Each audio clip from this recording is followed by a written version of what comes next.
18 के बाद की जिंदगी कोई पिकनिक नहीं होती। ये एक युद्ध है जहां तुम्हारा सबसे बड़ा दुश्मन तुम्हारा खुद का दिमाग होता है। अगर तुमने उसे जीत लिया तो दुनिया भी तुम्हारी होगी, वरना तुम खुद के लिए ही पराया बन जाओगे। तो आइए शुरू करते हैं ये आज का एपिसोड। आजादी के मायने और पहली गलती। अब आरव को सुबह उठने के लिए मां की डांट की जरूरत नहीं थी।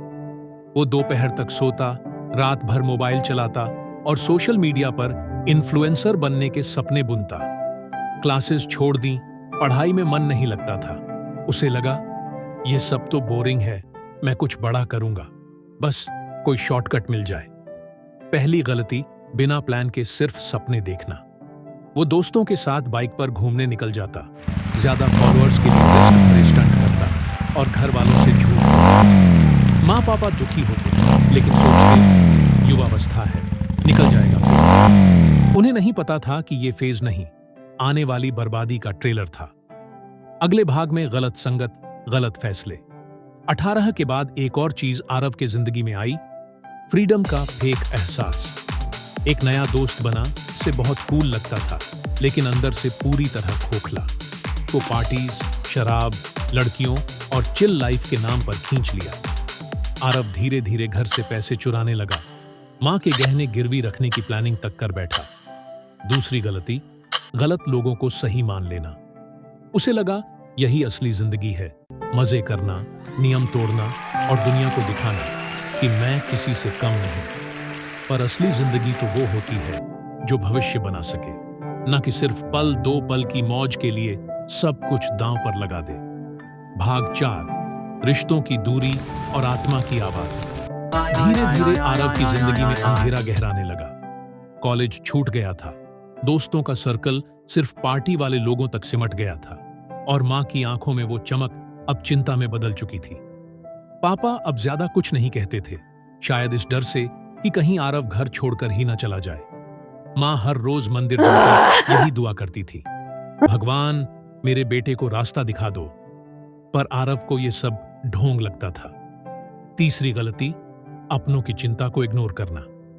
एक दिन उसकी बहन, जो उससे 2 साल छोटी थी, रोती हुई उसके कमरे में आई और बोली, भैया मुझे पहले जैसा आरव चाहिए, जो मेरी परवाह करता था, मम्मी पापा की इज्जत करता था। आरव ने पहली बार अपनी बहन की आंखों में डर देखा, लेकिन अहंकार अब तक बहुत मोटा हो चुका था। उसने कुछ नहीं कहा, बस कमरे का दरवाजा बंद कर लिया।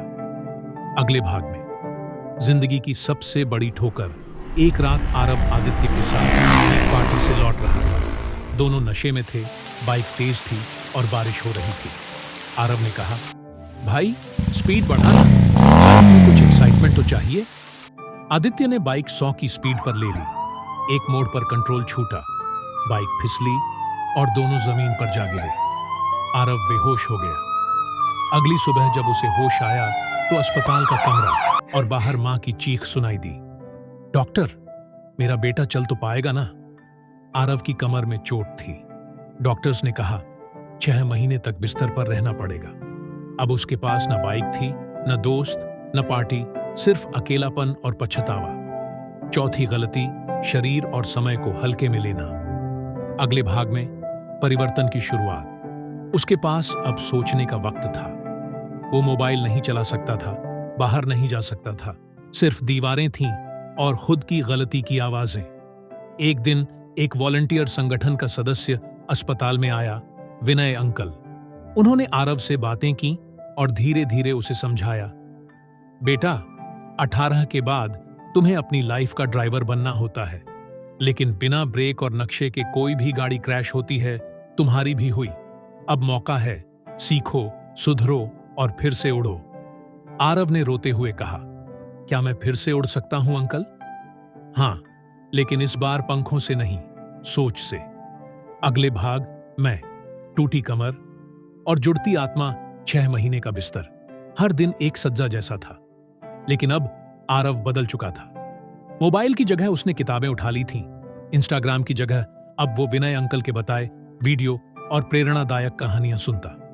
मां उसके पैरों पर तेल लगाते वक्त रोज यही कहती, बेटा तू चाहे जैसे भी हो, तू मेरा गर्व है, बस फिर से चल पड़।